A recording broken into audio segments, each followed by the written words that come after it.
అంటే మీ జర్నీ చూస్తే ఆల్మోస్ట్ ఒక 15 ఇయర్స్ బ్యాకే షార్ట్ ఫిల్మ్స్తో స్టార్ట్ అయ్యారు మీరు. అంతే అంతకు ముందే. 15 ఇయర్స్ బ్యాక్. అంటే ఆ షార్ట్ ఫిల్మ్స్ గురించి ఆ యూట్యూబ్ గురించి పెద్దగా అవగాహన లేని టైం అది, ఎక్కువ మందికి అవగాహన లేని టైం. 15 ఏళ్ళు అంటే ఆల్మోస్ట్ ఇప్పటికే మీరు సెటిల్ అవ్వడమా లేదా వెల్ నోన్ అవ్వడమా లేదా ఒక మంచి కెరీర్లో ఇమేజ్తో ఉండాల్సినటువంటి పరిస్థితి. ఎందుకు ఇంత డిలే జరిగింది మీ కెరీర్స్ నుంచి? అంటే ఎందుకు జరిగింది అనుకుంటున్నారు మీరు? కారణాలు ఏమైనా ఉండొచ్చు. అంటే నేను మొదట నా కెరియర్ స్టార్ట్ చేసింది ఫిల్మ్ ఇండస్ట్రీలోనే. ముందు నేను టెక్నీషియన్గా వర్క్ చేసేవాడిని, ఎడిటర్గా. అంటే మీరు ఎడిటర్ అని, మీ ఫాదర్ డబ్బింగ్ ఆర్టిస్ట్ అని, ఇవన్నీ చాలా ఇంటర్వ్యూస్లో ఉన్నాయి. మళ్ళీ రిపీట్ కాకుండా మోస్ట్లీ అర్థమైంది నాకు. సో ఎడిటర్ నుంచి నేను షార్ట్ ఫిల్మ్స్ మొదలుపెట్టాను. 2010 వచ్చింది. 2007 నా ఫస్ట్ షార్ట్ ఫిల్మ్ అప్లోడ్ చేసింది నేను. యాక్చువల్లీ పేరు ది జఫా అని. The Jaffa, okay. అంటే అప్పటికి బ్రహ్మానందం గారి సినిమా వచ్చిందా? లేదండి, 2007 ఇది నేను చెప్పేది. Okay okay. 2004 or 5లో యూట్యూబ్ మొదలైంది అసలు యాక్చువల్గా. అవునవును. నేను పెట్టింది 7లో. సో 10 నుంచి కొంచెం రెగ్యులర్ షార్ట్ ఫిల్మ్స్ చేయడం మొదలు పెట్టాను. కానీ అప్పటికి అవేర్నెస్ లేదు కదా, ఇంకా యూట్యూబ్ గురించి పెద్దగా జనాలకు తెలీదు. అప్పుడప్పుడే పాపులర్ అవుతుంది, స్మార్ట్ ఫోన్స్ కూడా పెద్దగా లేవు. నాకు పేరు కొంచెం షార్ట్ ఫిల్మ్స్లో వచ్చి సినిమాల్లోంచి అవకాశాలు పడతాయి అనే టైంకి నాకు ఎడిటర్గా ఏదైతే నేను తెచ్చుకున్నానో నాకు అదే కొంచెం మైనస్ అవ్వడం స్టార్ట్ అయింది. ఎలా? మంచి టెక్నీషియన్వి, నీకు ఎందుకు అనవసరంగా కెరియర్ పాడు చేసుకుంటావు?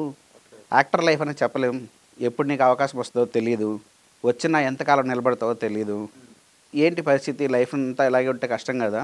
సో టెక్నీషియన్ అంటే నీకు సెటిల్డ్ లైఫ్, హ్యాపీగా ఉండొచ్చు, లైఫ్ లాంగ్ చేసుకోవచ్చు సినిమాలు, వద్దు వద్దు అని చెప్పని చాలామంది వెనక్కి లాగడానికి ట్రై చేశారు. నాకు దాని మీదే ఉంది, నేను టెక్నీషియన్ అయింది కూడా యాక్టర్ అవుదామని. సో అట్లా మీరు వాళ్ళు చెప్పడం ద్వారా మిస్ అయిన సినిమాలు ఏమైనా ఉన్నాయి? అట్లా మిస్ అయినవి అంటే మ్యాక్సిమం ఆడిషన్స్కి వెళ్ళేవాడిని. ఆడిషన్స్ దగ్గర ఎవరో ఒకరు చూస్తారు నన్ను, ఇద్దరు కోడైరెక్టర్లు, మేనేజర్లు ఎవరో ఒకరు చూసి నువ్వేంట్రా ఇక్కడ ఉన్నావు అంటే, లేదు ఆడిషన్కి వచ్చా. ఆడిషన్కి రావడానికి లోపల రావడానికి తీసుకెళ్ళి డైరెక్టర్ దగ్గర కూర్చోబెట్టి వాడు ఎడిటర్ అని పరిచయం చేసేవాళ్ళు. ఓకే.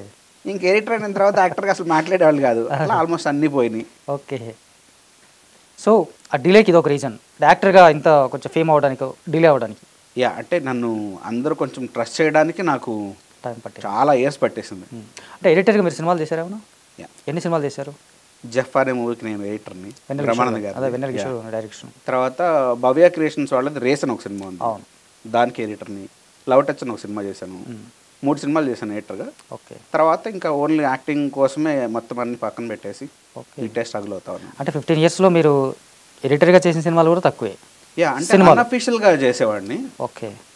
లైక్ హుషారు సినిమాకి ఎడిటర్ మా అన్నయ్య, కజిన్ అవుతారు. ఓకే. సో అన్నయ్య మూవీస్కి నేను వెళ్ళి కొంచెం ఎడిట్ చేస్తుండేవాడిని, అంటే పేరు పడకుండా బ్యాక్ ఎండ్లో కూర్చొని వర్క్ చేసుకుంటాను తప్పించి ఎక్కడ పేరు వేసుకునేది లేదు. అసిస్టెంట్ ఎడిటర్ లాగా? అసిస్టెంట్ ఎడిటర్ లాగా కూడా కాదు. సో మా అన్నయ్యతో పాటు నేను కూర్చొని వేరే సీన్స్ ఎడిట్ చేసేవాడిని, సాంగ్స్ ఎడిట్ చేసేవాడిని. ఓకే. రీసెంట్గా వచ్చిన సినిమాల వరకు కూడా నేను ఏదో ఒకటి చేస్తుంటా, కానీ ఇది నేనే చేశాను అని చెప్పడానికి పేరు ఉండదు, అట్లా చేసేవాడిని.